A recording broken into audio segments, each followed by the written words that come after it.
कुछ लोग तो सिर्फ काम याद ना रख पाने के कारण रात दिन दूसरों की डांट सुनते हैं। यदि आपकी भी ऐसी आदतें हैं तो संभल जाइए। आज ही बैठिए, शांति से अपनी बोली और सोच पर गौर कीजिए। क्या आप भी इन 5 वाक्यों में से किसी का काफी प्रयोग करते हैं? क्या इनमें से भी कुछ आदतों ने आपको जकड़ रखा है? यदि जकड़ रखा है तो तुरंत आज और अभी इन वाक्यों को छोड़ने का निर्णय लीजिए। इन आदतों को छोड़ने का निर्णय लीजिए और फिर से मत टालना कि अगले हफ्ते से छोड़ दूंगा या 1 महीने में छोड़ दूंगा, क्योंकि मित्रों, किसी भी शुभ कार्य के लिए कोई मुहूर्त खराब नहीं होता और हर वो दिन शुभ होता है जब इंसान कुछ अच्छा करने की ठान ले और अच्छा करने के लिए निकल पड़े। जब मैं सीडी को रिकॉर्ड कर रहा था, उस वक्त मेरी टीम के एक एसोसिएट मेरे साथ बैठे थे। उन्होंने मुझसे एक लाइन कही कि सर, जिस तरह से कंप्यूटर में एंटी वायरस सीडी होता है, उसी तरीके से आप इसको एंटी बहाना सीडी का नाम दे दो, क्योंकि आपने इस पूरी सीडी में बहाना बनाने वालों पर जमकर प्रहार किया।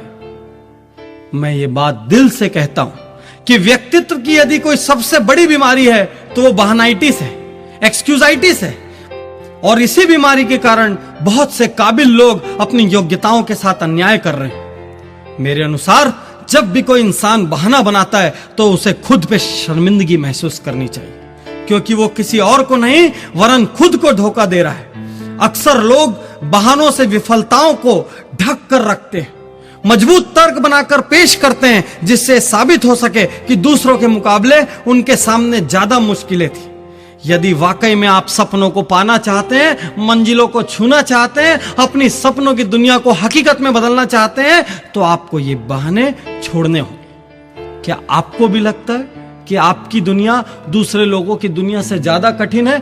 तो मैं अगले 10-15 लोगों के उदाहरण आपके सामने देना जा रहा हूं, जिनके बाद आपको यकीन हो जाएगा कि आपके सारे बहाने खोखले हैं और उनमें कोई दम नहीं है।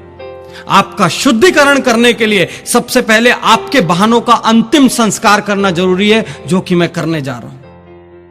मैं ऐसे ऐसे नाम आपके सामने बताऊंगा जिनके सामने आपसे ज्यादा तकलीफें थी, जिनका जीवन आपसे ज्यादा कठिन था और जिनके सामने आपसे ज्यादा मुश्किलें थी, फिर भी उन्होंने सिर्फ एक अच्छा काम किया। कोई बहाना बनाने की बजाय डटे रहे, जुटे रहे, लड़ते रहे, पूरी ताकत से, पूरी योग्यता से, बिना कोई बहाना बनाए। और इसीलिए वो आज शिखर पे हैं और इसीलिए वो इतने महत्वपूर्ण हैं कि इस वक्त मैं यहां इस सीडी में उनके नाम की चर्चा कर रहा हूं। कुछ लोग एक बहाना बनाते हैं कि हमें उचित शिक्षा लेने का अवसर नहीं मिला। मित्रों, उचित शिक्षा लेने का अवसर फोर्ड मोटर्स के मालिक हेनरी फोर्ड को भी नहीं मिला था और रिलायंस इंडस्ट्रीज के चेयरमैन धीरू भाई अंबानी को भी नहीं मिला था। फिर भी इन लोगों ने अथाह और अपार सफलता अर्जित की। कुछ लोग कहते हैं, बचपन में ही मेरे पिता का देहांत हो गया था, उसके बाद मैं लगातार घर संभालने की जिम्मेदारी में डट गया। मित्रों, प्रख्यात संगीतकार A.R. रहमान के पिता का भी देहांत बचपन में हो गया था। मेरे स्वयं के पिता का देहांत भी बचपन में हो गया था। लेकिन हम में से कोई भी इन बहानों का सहारा नहीं लेता। कुछ लोग यह भी बहाना बनाते हैं कि मैं अत्यंत गरीब घर में पैदा हुआ हूं, इसलिए मुझे मौके नहीं मिले। कैसी बात कर रहे हो आप? देश के अधिकांश सफल लोग गरीब घरों में ही पैदा हुए थे। किसी और का नाम न लें तो पूर्व राष्ट्रपति APJ अब्दुल कलाम इतने गरीब घर में पैदा हुए थे कि उनकी शिक्षा का खर्च भी दूसरे लोगों ने वहन किया था। कौन सा बहाना बनाएंगे आप? कौन सा बहाना बनाएंगे आप? मैं आपके सारे बहानों की सर्जरी कर दूंगा। कुछ लोग कहते हैं मैं बचपन से लगातार अस्वस्थ रहता था। अरे, ऑस्कर विजेता अभिनेत्री मर्ली मेटलिन भी बचपन से बहरी थी और अस्वस्थ थी। कुछ कहते हैं कि मैंने साइकिल पर घूमकर आधी जिंदगी गुजारी। तो आप सुन लीजिए कि निरमा के करसन भाई पटेल, जो आज करोड़पति हैं, अरबपति हैं, उन्होंने भी साइकिल पे निरमा बेचते हुए आधी जिंदगी गुजारी। कुछ लोग कहते हैं कि एक दुर्घटना में अपाहिज होने के बाद मेरी हिम्मत चली गई। तो आप जान लीजिए कि प्रख्यात नृत्यांगना सुधा चंद्रन के पैर भी नकली हैं। कुछ लोग कहते हैं कि बचपन से मेरी बुद्धि तेज नहीं थी। अरे, आप यह जान लो कि थॉमस एल्वा एडिसन को बचपन में उनकी स्कूल से मंद बुद्धि होने के कारण निकाल दिया गया था और उस मंद बुद्धि व्यक्ति ने 40 से ज्यादा आविष्कार किए। कुछ लोग कहते हैं कि मैं इतनी बार हार चुका हूं कि अब हिम्मत नहीं बची। अब्राहम लिंकन का उदाहरण याद करो। 15 बार चुनाव हारने के बाद वह व्यक्ति राष्ट्रपति बना और इतिहास में स्वर्णाक्षरों में अपना नाम अंकित कर दिया। कुछ लोग कहते हैं मुझे ठीक से इंग्लिश नहीं आती। अरे आज के राजनेता लालू यादव को भी ठीक से इंग्लिश नहीं आती, वो हार्वर्ड और ऑक्सफोर्ड वाले लोगों के बीच में जाकर अपनी बात रखते हैं।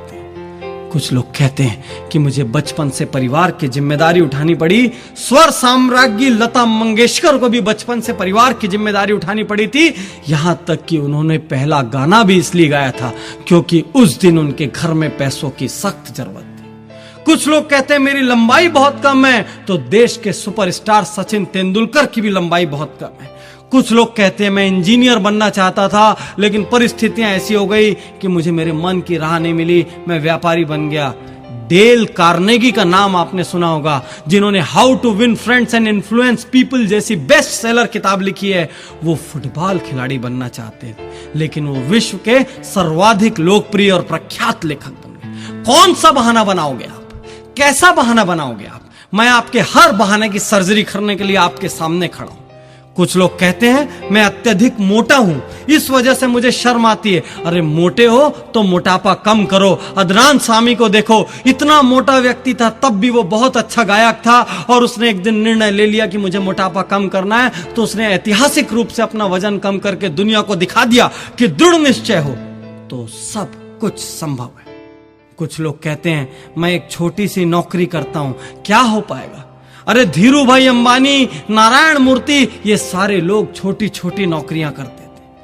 कोई कहता है मेरी कंपनी, मेरा व्यापार एक बार दिवालिया हो चुका है, अब मुझ पे कौन भरोसा करेगा? तो आप जान लीजिए कि जिस पेप्सी को आप बड़े चाव से स्वाद लेकर पीते हैं, वह दुनिया की सबसे बड़ी शीतल पेय निर्माता कंपनी पेप्सी कोला 2 बार दिवालिया हो चुकी। कुछ लोग कहते हैं मैं डिप्रेशन में जा चुका हूं, मेरा नर्वस ब्रेकडाउन हो चुका है। तो आप जान लीजिए कि डिज्नीलैंड बनाने के पहले वॉल्ट डिज्नी का भी 3 बार नर्वस ब्रेकडाउन हुआ था। कुछ लोग उम्र का बहाना बनाते हैं, उम्र बहुत ज्यादा हो चुकी है। तो आप ये जान लीजिए कि विश्व प्रसिद्ध केंटकी फ्राइड चिकन के मालिक ने 60 साल की उम्र में पहला रेस्टोरेंट खोला था, और उस दुनिया में उनके पास रेस्टोरेंट की श्रृंखला है। कुछ लोग कहते हैं कि मेरी उम्र कम है, तो आप सानिया मिर्जा को देखिए, इतनी कम उम्र में दुनिया के शीर्ष टेनिस खिलाड़ियों में आज उनका नाम शुमार है। कौन सा बहाना बनाएंगे आप? कुछ लोग कहते हैं मेरे पास एक बहुत ही बहुमूल्य आइडिया है, लेकिन जहां भी जाता हूं कोई मेरे प्रस्ताव को स्वीकार नहीं करता, मैं हताश हूं, निराश हूं। आप जान लीजिए कि जेरोक्स की फोटोकॉपी मशीन के आइडिया को भी पहले ढेरों कंपनियों ने अस्वीकार किया था, और परिणाम हमारे सामने है। आज हर गली में, हर ऑफिस में एक फोटोकॉपी मशीन है, और वो आज किसी भी ऑफिस के लिए सबसे जरूरी चीजों में से एक। कुछ लोग कहते हैं कि मैं काम शुरू करना चाहता हूं, लेकिन मेरे पास काम शुरू करने के लिए भी धन नहीं है। मित्रों, ये कोरा बहाना है, क्योंकि इंफोसिस के पूर्व चेयरमैन नारायण मूर्ति के पास भी काम शुरू करने के लिए धन नहीं था। और यदि इस सीडी में समय की पाबंदी नहीं होती तो मैं आपको 10,000 नाम ऐसे बताता जिनके पास काम शुरू करने के लिए धन नहीं था, और जो आज करोड़ों अरबों रुपयों के मालिक हैं। कुछ लोग कहते हैं कि उन्हें ढेर सारी बीमारियां हैं, कैसा बहाना बनाते हैं? अरे वर्जिन एयरलाइंस के प्रमुख मिस्टर रिचर्ड ब्रेंसन को आंखों की कमजोरी है, डिस्लेक्सिक है। लेखक वेद प्रकाश मेहता की दोनों आंख नहीं है। राष्ट्रपति रूजवेल्ट के दोनों पैर काम नहीं करते थे। यहां तक कि स्वर्ण पदक विजेता विल्मा रुडोल्फ को पोलियो था। मित्रों, आप जितने भी बहाने सोच सकते हैं, मैं उनसे ज्यादा नाम आपको बता सकता हूं जिन्होंने उन मुश्किलों का हल ढूंढा है। कुछ लोग कहते हैं कि यह जरूरी नहीं कि जो प्रतिभा इन महानायकों के अंदर थी, जिनके नाम आप ले रहे हैं डॉक्टर पाटनी, वही प्रतिभा हमारे अंदर भी हो। तो मैं आप सब लोगों से कहता हूं कि यह भी जरूरी नहीं कि जो प्रतिभा आपके अंदर है वो इन महानायकों के अंदर हो। आप किसी और गुण के बल पर महारथी साबित हो सकते हैं। मैं ये यकीन से कह सकता हूं कि हर वह व्यक्ति सफल हो सकता है जो हार के लिए तैयार हो और सही दिशा में डट कर जुट जाए। हां, सफलता का प्रतिशत अपनी अपनी योग्यता के अनुसार कम या ज्यादा हो सकता है, लेकिन यह तय है कि असफलता हाथ नहीं लगेगी। और हां, इस सफलता की शुरुआत किसी बहाने से नहीं हो सकती। उसके लिए एक दमदार प्रयास की जरूरत है, लेकिन ये बहाने आपके सपनों की अर्थी जरूर निकाल सकते हैं। इसलिए अगली बार काम से जी चुराने के पहले, असफलता के डर से काम छोड़ने के पहले, जिम्मेदारियों से भागने के पहले यह जरूर सोच लेना कि आप किसका अहित कर रहे हैं, क्योंकि मित्रों, जीवन में आपने क्या खोया और क्या पाया, इसकी सिर्फ आपकी और आपकी जिम्मेदारी है। एक बात और कहना चाहता हूं कि यदि आप सोच रहे हैं कि कल कुछ खास हो जाएगा, भविष्य में कुछ जरूर कर लूंगा, तो मैं आपको बताना चाहता हूं कि भविष्य का आविष्कार नहीं होता। हर रोज जो आप करते हो उसी से भविष्य का निर्माण होता है। आप हर रोज जो मेहनत कर रहे हो वह भी भविष्य में तब्दील हो रहा है, और आप हर रोज जो बहानेबाजी करके दिन गंवा रहे हो वह भी भविष्य में तब्दील हो रहा है। आपको चुनना होगा आप कैसा भविष्य चाहते हैं। एक कड़वी सी बात कहना चाहता हूं कि कल यदि आपके माता पिता आपके जैसी संतान होने पर अफसोस करें, कल यदि आपकी पत्नी आपके जैसा पति पाने पर अफसोस करे, और कल यदि आपका बच्चा आपको पिता कहने में अफसोस करे, तो इसके जिम्मेदार सिर्फ आप होंगे। आज आप जहां भी हैं, कल आप जहां भी होंगे, इसके लिए आप किसी भी और को जिम्मेदार नहीं ठहरा सकते। इसलिए आज, अभी और यहीं अपने सारे बहानों का अंतिम संस्कार कर दीजिए, अपने सारे नकारात्मक वाक्यों का अंतिम संस्कार कर दीजिए, और देखिए कल की सुनहरी सुबह एक बार फिर आपके लिए खुशियों के नए पैगाम लेकर आएगी। और अचानक ही आप देखेंगे कि भाग्य भी आपका साथ देने लगेगा। अचानक ही आप देखेंगे कि ऊपर वाले का आशीर्वाद भी आपको हर पल मिलने लगेगा। एक गांव में एक बार बहुत भारी बाढ़ आ जाती है। धीरे धीरे सारा गांव उस बाढ़ में डूबना शुरू हो जाता है। एक व्यक्ति का घर उस बाढ़ में डूबने लगता है, जो कि ईश्वरवादी था, ईश्वर में बहुत ज्यादा आस्था रखता था। पानी धीरे धीरे ग्राउंड फ्लोर से फर्स्ट फ्लोर तक आता है और छत तक पहुंच जाता है। वो व्यक्ति दौड़कर छत पर चला जाता है अपनी जान बचाने के लिए। धीरे धीरे पानी छत में भरने लगता है। इतने में वहां एक नाव आती है, और वो लोग उससे कहते हैं कि इस नाव में आ जाओ, जान बच जाएगी। वह व्यक्ति जवाब देता है, अरे मुझे नाव की कोई जरूरत नहीं, मेरी तो जान भगवान बचाएंगे, मैं उनका बड़ा प्रिय बंदा हूं। वह नाव आगे निकल जाती है। धीरे धीरे पानी और भरने लगता है। इतने में एक और नाव आती है। वो व्यक्ति कमर तक पानी में डूब चुका होता है। उस नाव से लोग फिर चिल्लाते हैं, अरे इस नाव में आ जाओ, कुछ ही मिनटों के भीतर तुम पानी में डूब जाओगे, तुम्हारी जान चली जाएगी। वो व्यक्ति फिर से वही जवाब देता है कि अरे मुझे तुम्हारी नाव की कोई जरूरत नहीं, मैं उस भगवान का प्रिय बंदा हूं, वही मेरी जान बचाएंगे। यह सुनकर वो लोग हंसते हैं और वो नाव भी आगे चली जाती है। पानी उस व्यक्ति की गर्दन तक आ चुका होता है। इतने में ऊपर से एक हेलीकॉप्टर आता है। उस हेलीकॉप्टर से सैनिक रस्सी फेंकते हैं। उस आदमी को चिल्लाते हैं, इस रस्सी को पकड़ो और ऊपर हेलीकॉप्टर में आ जाओ।